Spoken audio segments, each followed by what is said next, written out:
आज का हमारा विषय है राजा बिंबिसार की धम्म दीक्षा। राजगृह मगधराज बिंबिसार की राजधानी थी। इतनी बड़ी संख्या में जटिलों के दीक्षित होने का समाचार पाकर प्रत्येक व्यक्ति की जबान पर तथागत की ही चर्चा थी। इस प्रकार मगधराज बिंबिसार को तथागत के नगर में आगमन का पता चला। राजा बिंबिसार ने मन ही मन कहा, उन रूढ़िवादी और हठी जटिलों के मत को बदल डालना कोई हंसी खेल नहीं है। निश्चय से वह तथागत होंगे, बुद्ध होंगे, निर्मल होंगे, यथार्थ में सम्यक संबुद्ध होंगे, ज्ञान और आचरण से युक्त होंगे, मार्गदाता होंगे, संसार के जानकार होंगे, प्राणियों के मार्गदर्शक होंगे, मनुष्य के शास्ता होंगे। वह निश्चय से सत्य की शिक्षा दे रहे होंगे जिसे उन्होंने स्वयं समझा है। वह अवश्य ही ऐसे धम्म की धम्म देशना दे रहे होंगे जो वास्तव में कल्याणकारक है, अभी कल्याणकारक है और हमारे भविष्य में भी कल्याणकारक होगा। वह अवश्य ही अर्थ और शब्दों के साथ धम्म का ज्ञान करा रहे होंगे। ऐसे महान पुरुष का दर्शन करना अच्छा रहेगा। इस तरह राजा बिंबिसार अपने साथ 12 लाख ब्राह्मण और गृहपतियों से गिरे वहां पहुंचे जहां तथागत विराजमान थे। उनके पास पहुंचकर और आदर पूर्वक अभिवादन कर वह उनके निकट बैठ गई। उनके साथ जो 12 लाख ब्राह्मण और गृहपति थे उन्होंने भी तथागत को आदर पूर्वक नमन किया और उनके पास जाके बैठ गए। कुछ तथागत के हालचाल पूछ रहे थे और कुछ चुपचाप उनके पास आके बैठ गए। कुछ ने अपना नाम बताया।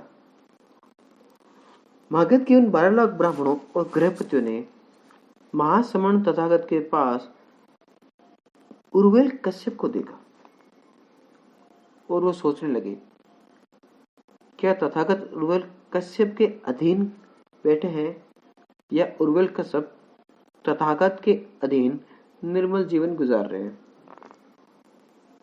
अब उनके मन की ये बात जानकर तथागत ने उन सबको संबोधित किया और उर्वेल कश्यप को देखते हुए बोले, हे उर्वेल वासी, तुम्हें इतना महान समझा जाता है, फिर भी तुमने क्या देखा कि तुमने अग्नि पूजा छोड़ दी? यह कैसे हुआ कि तुमने अग्निहोत्र का परित्याग कर दिया? कश्यप ने उत्तर दिया, यज्ञों से रूप, शब्द, रस, गंध, स्त्री की कामना और स्पर्श की ही आशा की जा सकती थी, क्योंकि मैंने समझ लिया है कि ये सभी चीजें अशुद्ध और अपवित्र है। तो फिर मैंने यज्ञ, याग और बलि में रुचि लेनी छोड़ दी। तथागत ने कहा, यदि आप बुरा ना माने तो यह बताए कि आपका विचार किस तरह बदला। तब आदरणीय उर्वेल कश्यप अपने स्थान से उठे, अपने जीवन को ठीक किया और झुककर बुद्ध के चरणों में सिर रखकर उनसे कहा, तथागत, मेरे शास्ता हैं, मैं उनका शिष्य हूं। तब मगध के वो 12 लाख ब्राह्मण और गृहपति समझ गए कि उर्वेल कश्यप ही तथागत की शरण में निर्मल जीवन व्यतीत कर रहे हैं। फिर तथागत ने उन्हें धम्म उपदेश दिया।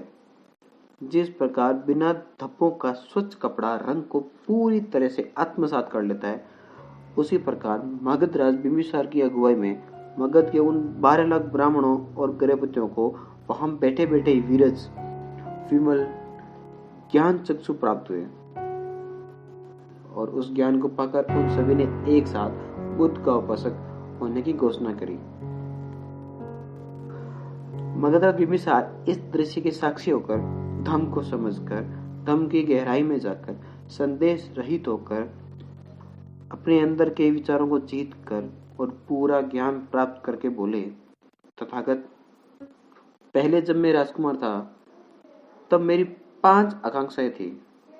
वह पांचों की पांचों आज पूर्ण हो गई है। पहले जब मैं राजकुमार था तब मेरे मन में इच्छा उत्पन्न हुई कि मेरा राजतिलक हो जाए, जो पूरी हो गई है। मेरी दूसरी इच्छा थी कि अरहत सम्यक संबुद्ध मेरे राज्य में आए, वो भी पूरी हो गई। मेरी तीसरी इच्छा थी कि मैं सम्यक संबुद्ध की सेवा में उपस्थित होता, वह भी पूरी हो गई। मेरी चौथी इच्छा थी कि तथागत मुझे धम्म उपदेश देवें, वो इच्छा भी पूरी हो गई है। मेरी पांचवी इच्छा थी कि मैं तथागत का धम्म हृदयस्थ कर पाता, और वो इच्छा भी आज पूरी हो गई है। हे तथागत, जिस समय मैं राजकुमार था उस समय की मेरी पांचों इच्छाएं आज पूरी हो गई है। कोई अंधे को रास्ता दिखा दे, उल्टे को सीधा कर दे, ढके हुए को सबके सामने लाए, रास्ते से भटके हुए को मार्ग दिखाए, अंधेरे में दीप जलाए, उसी प्रकार से तथागत ने हर तरह से धम्म उपदेश दिया है। उन्होंने घोषणा की, मैं बुद्ध की शरण ग्रहण करता हूँ, मैं धम्म की शरण ग्रहण करता हूँ, मैं संघ की शरण ग्रहण करता हूँ। आज से जब तक इस शरीर में प्राण है तब तक के लिए तथागत मुझे अपना शरणागत उपासक स्वीकार करें।